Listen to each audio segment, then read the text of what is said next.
If you look at international studies, two institutions has been identified outside the human being. That's the people, the non-state actor, and the government. The non-state actors are such organization that you spoke about.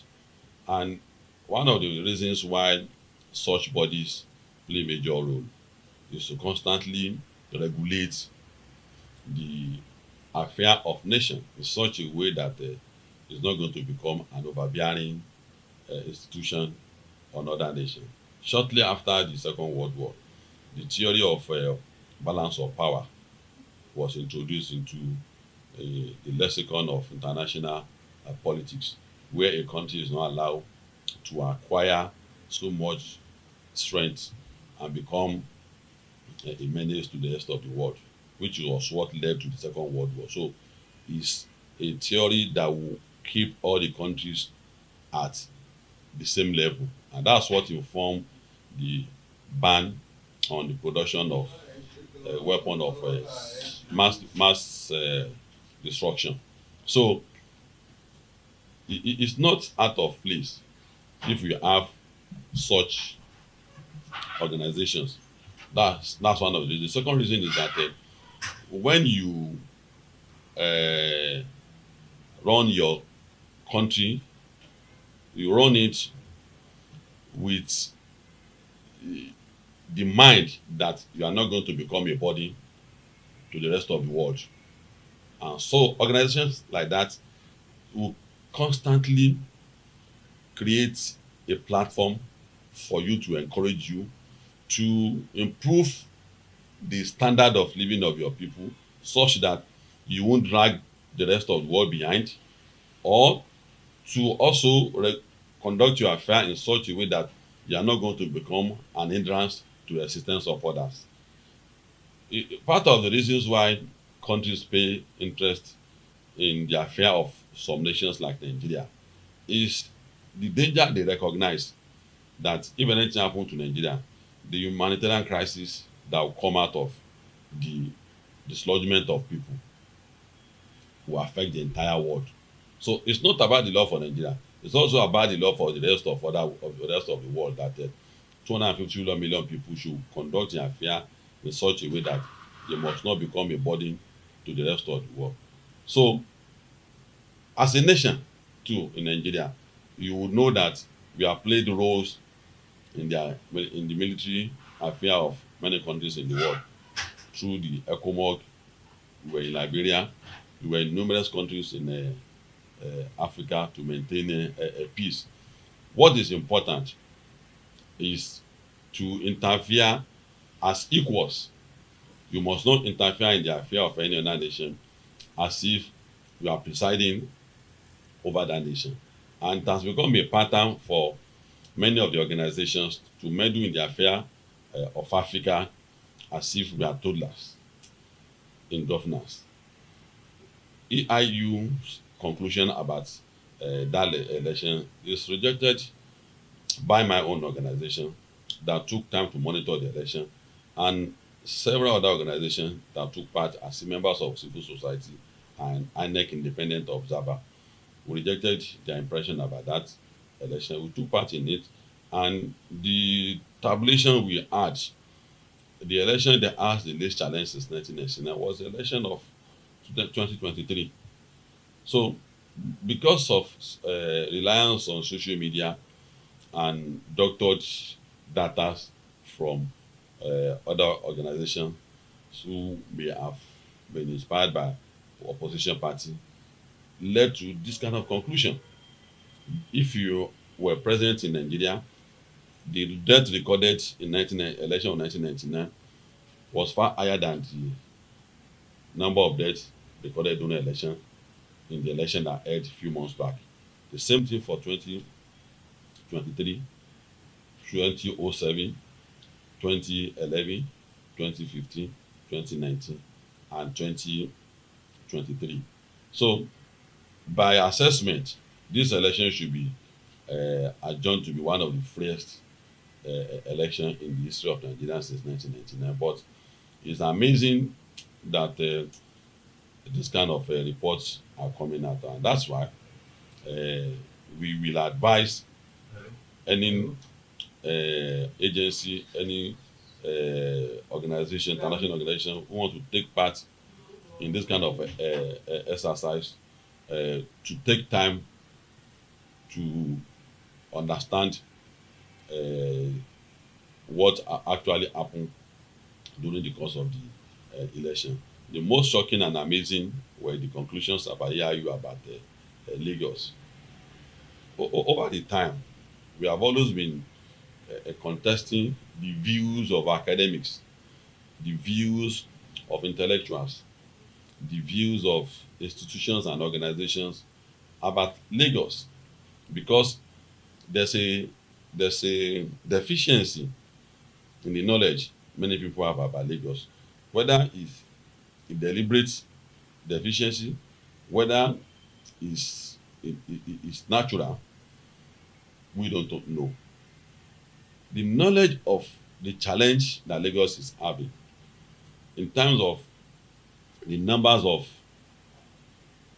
people that the government of a state is supposed to cater for based on the land mass that is available. For Lagos, that number has been exceeded by several millions. So each time government rolls out its activities, we always have deficit in terms of cleaning up the drainage, because when the government has resources to cater for between 10 to 15 million, we have refuse from 25 million people on daily basis. Where is the money coming from? The tax being paid by in Lagos is not up to 10% of the population of the people living in Lagos. So this deficiency is accumulating. We have to recognize that challenge with Lagos, that this is a challenge that we must understand with Lagos, and we have to rally around Lagos on how to survive it. On security, the capacity of Lagos state government to provide security for 25 million people is a challenge that we all have to see. It's a and all other gamut of our life in terms of education, in terms of health provision. So we have to point out this challenge to people who come from outside Nigeria, for them to be able to know where Lagos is coming from. And it will not start from people that come from outside. It will start from the government and the people. We must be able to bring it to the knowledge of the people that many of all of us living in Lagos are surviving on the mega resources that is available to the government. And any cities in the world enjoy support from many of these organizations you talk about: environment, power sector, climate change. I don't know what is coming to Lagos government as aid from these organizations for them to draw this kind of conclusion.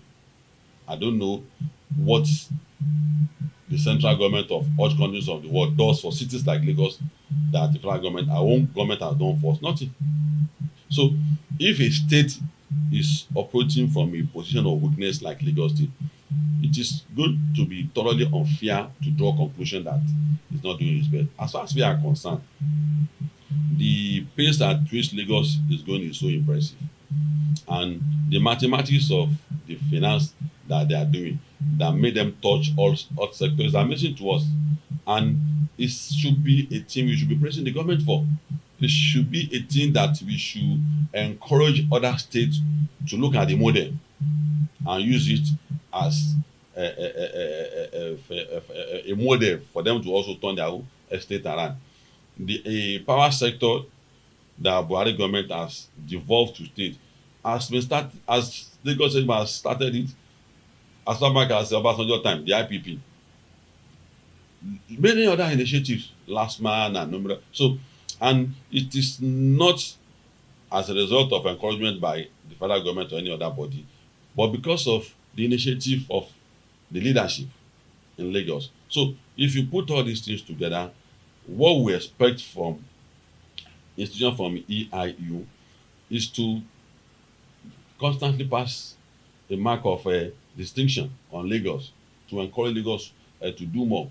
When a particular prime minister from Britain visited Lagos during fashion last time, he was curious to understand the tax drive, how you got this kind of people to pay tax willingly without tying into any compulsory institution of enjoying government facility. People pay tax willingly. And like I said in my numerous other interviews that is the state Lagos state government's advocacy and enlightenment program that got him this kind of tax drive. So if you look at Lagos state in another area of assessment, Lagos state is more to be pitied, it's more to be supported, and it's more to be encouraged than creating a conclusion or a report that will give it a distraction. Because the more you bring out this kind of result, the more the government constantly pause instead of advancing, pause to assess himself, am I doing the right thing? One will all inform this report. So for us, this kind of report should be thoroughly disregarded, and I don't think it's a report that should be welcomed by individual government or any institution. On the strength of that, if you conduct a protest on behalf of the citizens of the rest of the world, it's legitimate for you. But it is illegitimate for you to champion a cause that is wrong on behalf of any people, that will profile citizens of other people in a particular bad light. So for us as a people, we put it back to them that do something about the killings in France that was shot dead, the teenager that was shot dead. Nigerian state, no Nigerian state are featured in the 50 capital murder of the world. There are many countries in Europe that feature in that list. Go and check it on internet. The capital murder of the world. There are cities in America that Johannesburg is one of the cities that is capital murder in the world. Nigeria is not one of it. And these individuals that we are profiling, that we are decimating, also is one of our first celebrities in Nigeria. So for us, it's not acceptable to profile Keyamo. It's not acceptable to us to profile any individual in a particular bad light in our country. We want our country, and we know the contribution they have done to us as a nation. So for Nigerians, individual that is worthy of emulation, nobody will define who he is to us. Who will define who is our patriot? Who will define who is our statesman? Who will define who is our honorables and distinguished person in Nigeria? No outsider can do that for us. We will do it ourselves.